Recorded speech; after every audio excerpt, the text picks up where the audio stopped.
Hi mga babs! Welcome sa aking channel, and for today's video, alam ko naman na marami nang nagsisimulang online classes and may magsisimula ng online classes. So, gusto ko ipakita sa inyo ang aking study area. Let's go!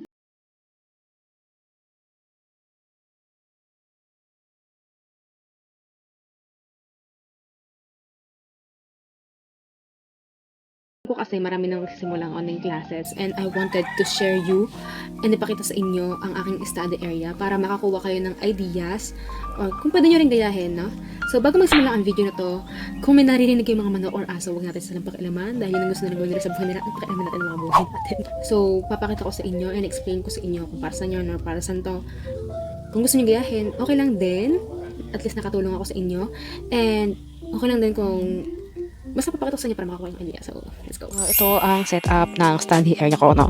So, dalawa ang lamesa na gagamitin ko. Dahil first of all, ito lang yung laptop area ko. So, dito lang ako magla-laptop. Tapos, nakahiwalay yung working area ko. Kasi, feeling ko masikip. And, kasi maliit lang to. And dito, maluwag. So, kailangan ko ng working area na maluwag. Yung magsusulat ako, magre-review ako, ganyan. Dito ko gustong gawin yon. Yun, may sipit tayo. Naligaw lang yung sipit dyan kasi yan yung pinaka-ano ko ng wire ng headset ko. Tapos meron tayong pantali ng buhok kapag nag-online class, tapos mainit. Pero may aircon naman kami dito sa room, so di naman ako masyadong mainitan. Pero gusto ko kasi nakatali yung buhok ko lagi. Tapos planner para naka-organize lahat ng gagawin ko.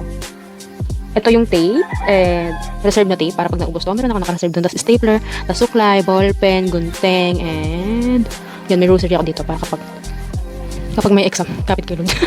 Tapos ito na yung laptop ko, Asus. Tapos meron akong ilaw dito na galing sa Vivo. Kaya natin buksan.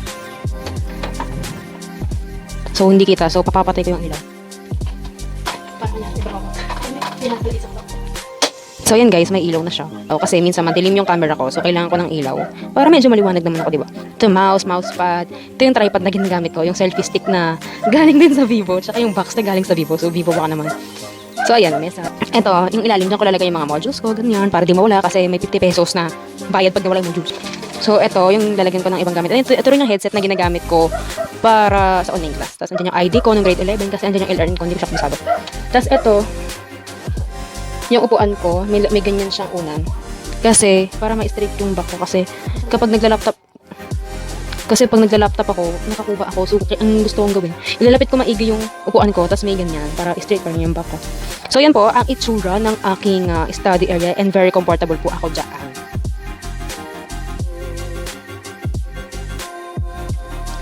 So, guys, kung napansin nyo, hindi ko nasabi sa inyo ang isang bagay. So, hindi ko na-explain to, ano? So, guys, bili sa akin to ng mami ko, and color pink siya. Ano? Kasi alam niya, favorite color ko, I think. So, meron akong ganito, pag mag-online class. Wala siyang grado, guys. Walang grado to. And, meron ako nito para anti-radiation sa mata.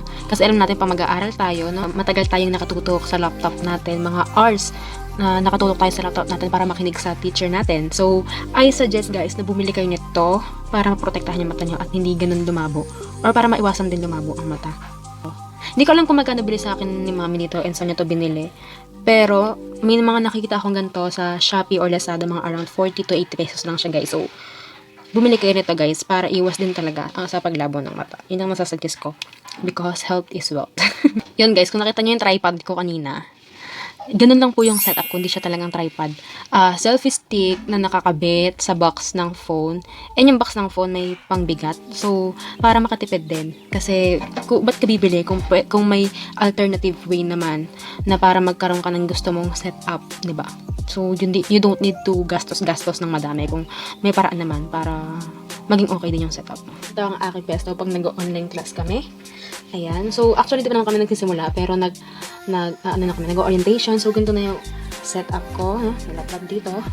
May outlet dito. Para kapag oh my God, lubat na ako, my gosh, baka 15% na lang ako, ganyan, baka bigla akong mag-shutdown. May outlet ka na dito. Naka-ready na yung mga charger mo. Ayan. Ito ang setup ko. And, importante, etong pag-upo ko, no?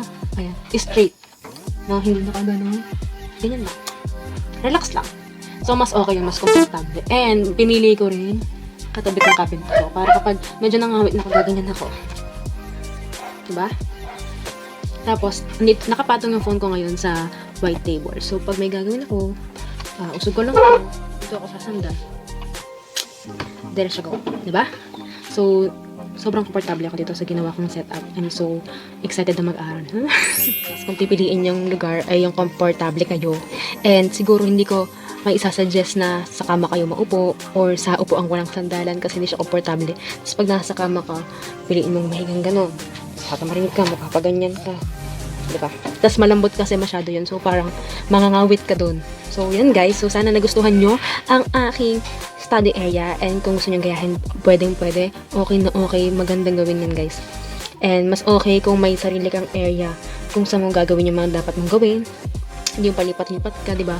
So, mas komportable yan and mas magiging productive ka. So, yun guys. Thank you for watching this video. Mag-aral ng mabuti para ang buhay ay bumuti. Diba? Sabi ni Kuya Kim. So, yun guys. Thank you for watching this video. And if you like it, then like it. And subscribe to my channel. Kung meron kang video suggestions, feel free to comment down below. And gagawin natin yan. Or susubukan natin gawin yan. So, guys, thank you for watching this video. Bye mga babs! I love you all. Bye!